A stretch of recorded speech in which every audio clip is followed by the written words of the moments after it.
Une arrivée de star sous les confettis pour le Francilien. Plus lumineux, plus spacieux et plus confortable que nos habituels trains de banlieue, cette rame nouvelle génération d'une capacité maximale de 920 places est aussi très fiable. Grâce à une anticipation des pannes, le Francilien peut continuer à rouler en cas d'avarie. Fini donc les perturbations de trafic. Alors, toutes les pièces qui sont conçues sur le train, et notamment les pièces qui sont les plus fragiles, qui sont les bogies, qui sont les portes, ont des sécurités qui permettent, s'il y a une panne, de développer un système de compensation.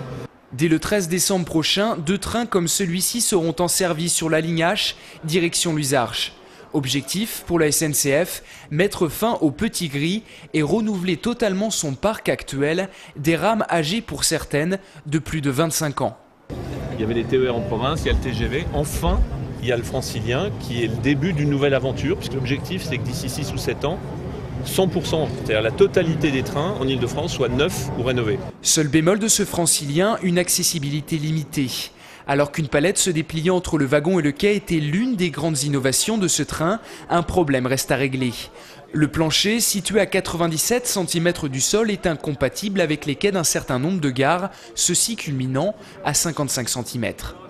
Il reste 20 gares qui ne sont pas suffisamment équipées et dans un premier temps, on va mettre des navettes bus gratuites pour emmener les gens dans des gares où il y a une hauteur de quai qui est compatible avec le handicap.